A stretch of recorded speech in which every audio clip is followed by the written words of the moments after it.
There's something quietly fascinating about the draw that just dropped for the 2026 Italian Open, and it has nothing to do with Sabalenka or Swiatek. Tucked away in the first round, there's a matchup between two players on very different trajectories, one trying to prove she belongs on clay, the other trying to prove she still has another gear on tour. Alex Eala against Magdalena Fręch. On paper, it's a competitive first-round draw between two players ranked in the 40s. But when you look at what's actually going on underneath the rankings, this match tells a much bigger story. And the way it unfolds could shape how we think about both players heading into Roland Garros. Let's set the scene. It's May 5th in Rome. The Foro Italico is alive, the red clay is freshly watered, the conditions are slow and physical, and the draw has placed two women on a collision course at exactly the wrong time for both of them. Neither player walks into this match with confidence flowing. And that's precisely what makes it so interesting. Start with Eala. If you've been tracking her journey even loosely, you know that 2025 was a revelation.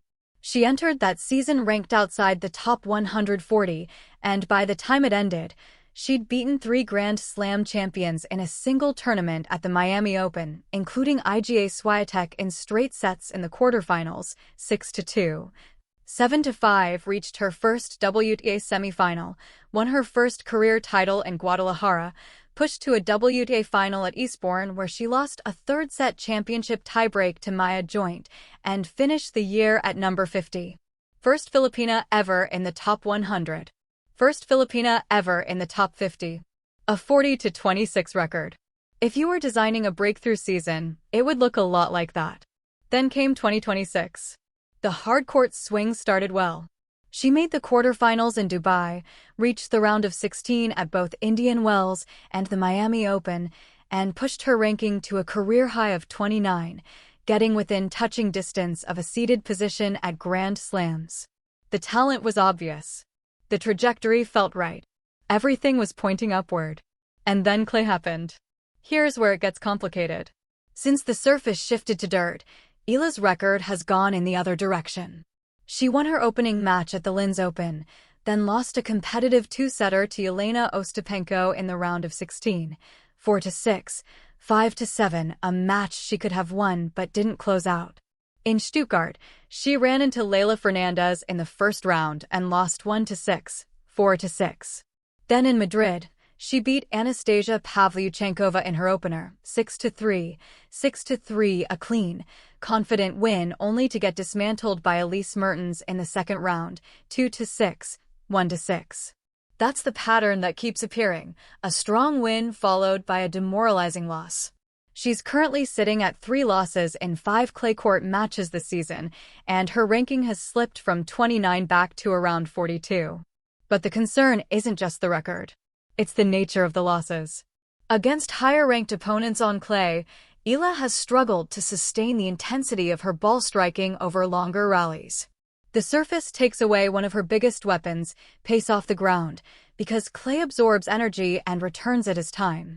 Time her opponents use to reset, to extend rallies, to find angles that wouldn't exist on a hard court.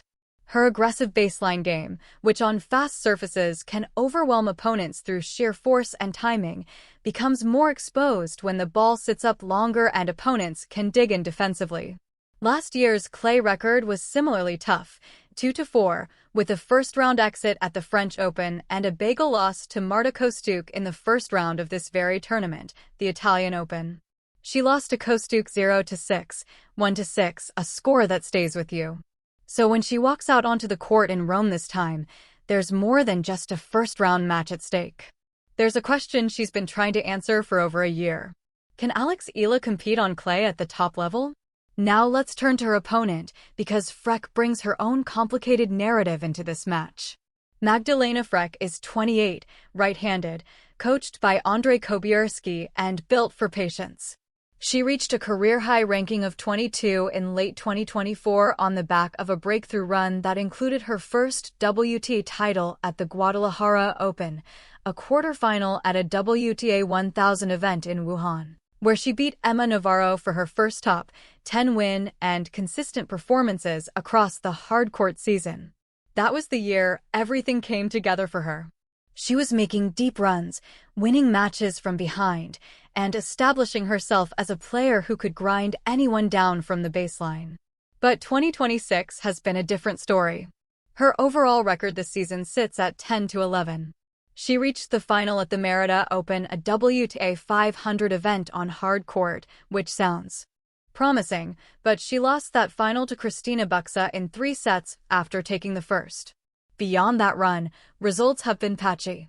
She lost in the first round at Indian Wells, the first round at Miami, the second round in Dubai, the second round at the Australian Open. The consistency that defined her 2024 season hasn't carried over, and she's currently ranked around 45, well below her peak. On clay specifically, Frech's record tells you what kind of player she is and isn't. Her career win rate on the surface is around 40%, which is the lowest of all her surface splits. She's always been more comfortable on hard courts, where her solid ground strokes and steady baseline rhythm can wear opponents down without being punished by the extra time clay provides. On dirt, she can become a little passive, and when she can't dictate with her forehand, she tends to get stuck in reactive patterns. Her Italian Open history actually isn't bad. She's gone 3-3 in 3 appearances, with a couple of second-round showings. In 2025, she reached the 3rd round before losing. So she's at least comfortable in Rome, even if the surface isn't her strongest. But walking in with a 10-11 record and no standout results on clay this year doesn't inspire confidence. So what does this match actually look like tactically? Eala's game is built around her ball striking. She generates exceptional pace off both wings, especially her forehand, and when she's on a hard court, she can hit through opponents with a directness that makes her extremely dangerous. She's aggressive, she takes the ball early, and she likes to dictate the tempo. The problem on clay is that those shots don't penetrate the court the same way. The ball bounces higher, sits up longer, and gives the opponent more time. That means Eala has to either generate even more spin to keep opponents stretched, or she has to develop more patience in constructing points, and that second option is fundamentally not her game right now. What she showed in Madrid against Pavlyuchenkova was encouraging, though. She controlled that match from the baseline, mixed pace well, and showed composure. The question is whether she can sustain that level against a more disciplined opponent in Frech, who won't gift her easy errors the way Pavlyuchenkova sometimes does.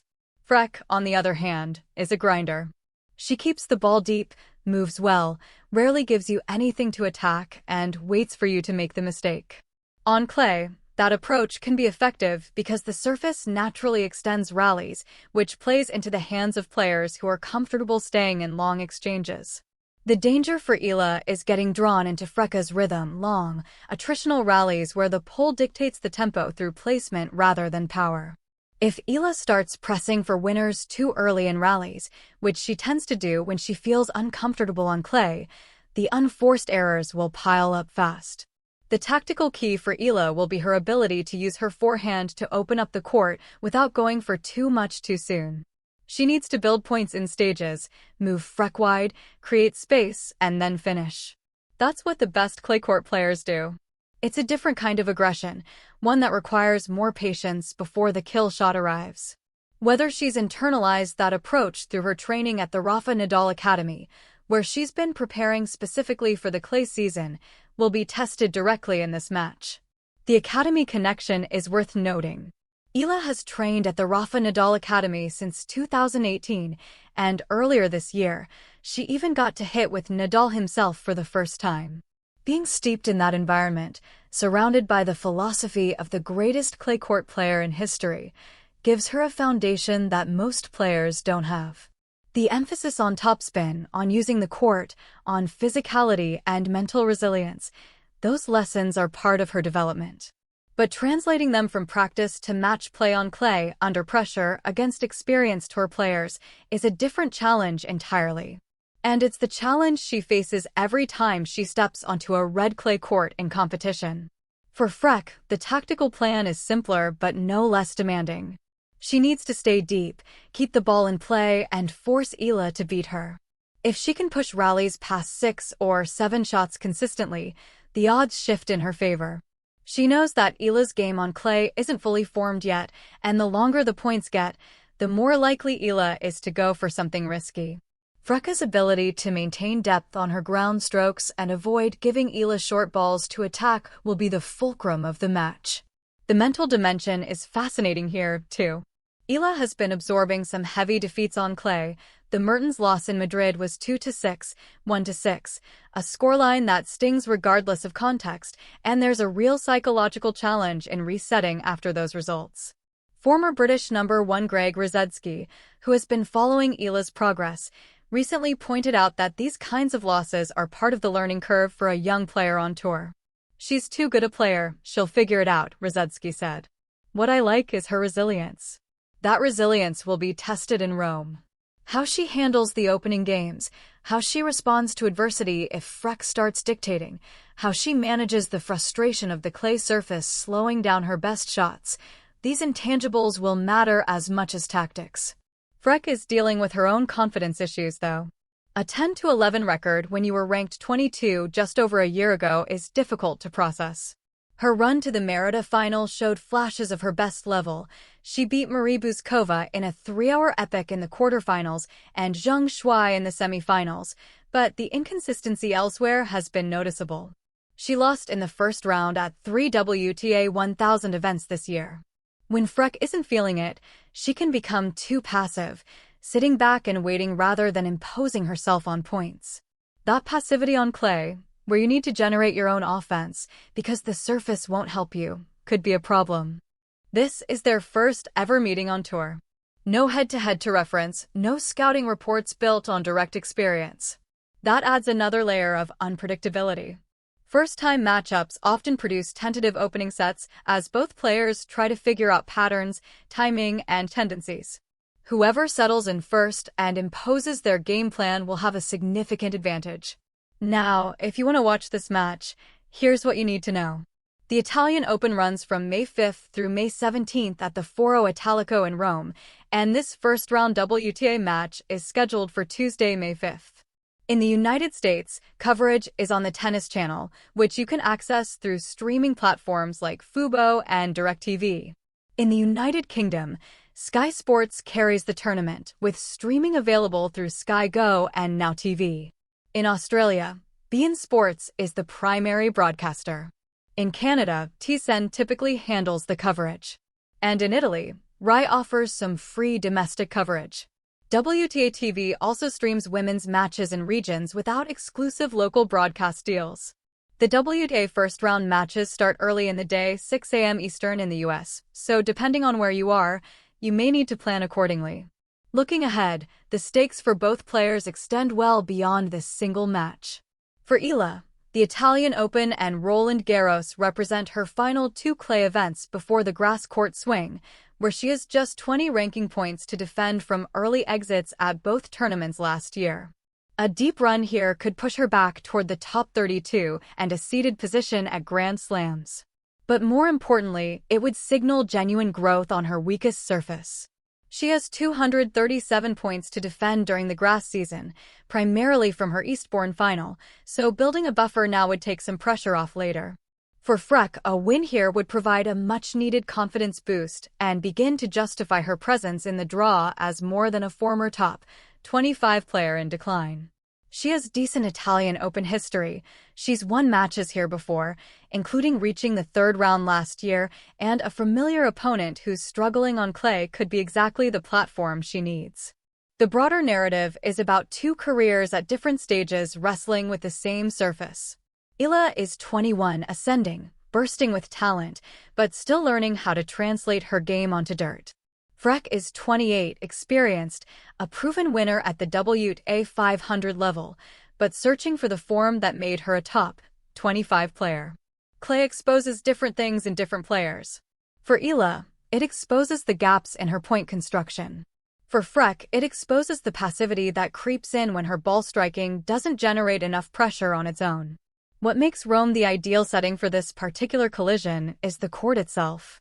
The Foro Italico clay plays slower than Madrid, which means rallies will be longer, movement will be more demanding, and there's nowhere to hide behind pure power. Madrid, at altitude, gives the ball more zip, and can sometimes mask weaknesses in clay court play. Rome doesn't offer that shortcut. If Eala is going to prove she can compete on clay, Rome is where that proof needs to emerge under conditions that reward everything she's still developing.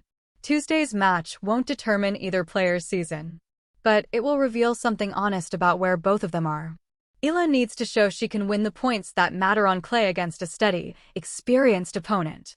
Frech needs to show she can still impose herself on a match rather than waiting for it to come to her. One of them will walk off that court with something to build on heading into the final weeks of the clay season. The other will be left searching for answers before Paris. That's what makes a first-round draw like this, between two players ranked side by side with mirror-image struggles, quietly one of the most revealing matches of the opening day in Rome.